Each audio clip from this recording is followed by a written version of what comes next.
you mentioned Criterion Channel. I subscribed to that a few months ago. They were showcasing the films of Mike Leigh. That was a director that I was largely unfamiliar with. I had seen Naked a long time ago and didn't remember too much from it.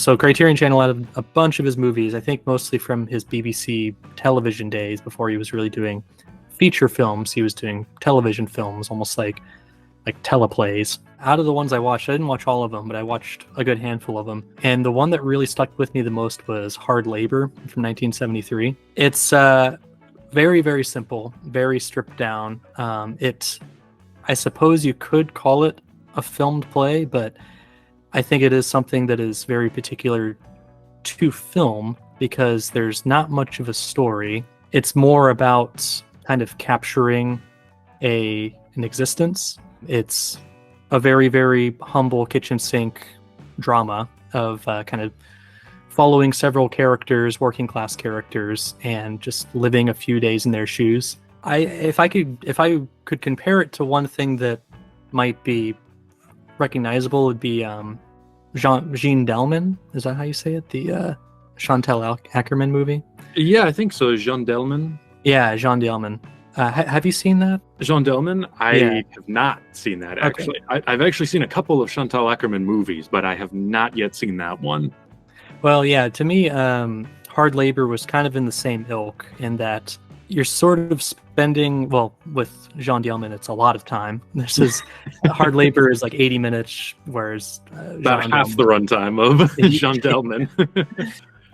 But it's very, very, in my mind, kind of plays to the same kind of world where you're sort of seeing people represented in film that normally aren't the focus of any story, and there isn't really a story that's constructed. It's just sort of more examining habits, rituals, and those things that sort of make a person, the actions they perform, and maybe a little bit of an existential crisis happening as those sort of routines are happening over and over again. It's the kind of thing that like screws you up for a day or two after you see it. Yeah, I haven't seen that one. I actually haven't seen very many of Mike Leigh's early work. I've seen a lot of his later stuff.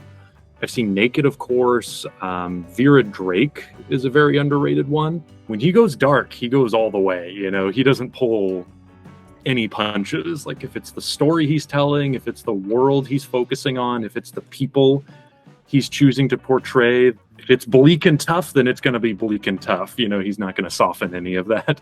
But you got to admire that kind of honesty in an artist, you know, just to remain entirely true to their material and make it more about that than about, you know, what the audience wants out of something. It's not all that common. I'm sure for a lot of people, they were living the lives that they were seeing being portrayed. You know, I'm sure it wasn't much of a dramatization from what the actual reality was, which was probably pretty surreal to see on television. There was that era, you know, where people who would go on to film careers started in television. You know, we had that in America with like live TV in the 50s. That's like where William Friedkin and Sidney Lumet and John Frankenheimer got their start.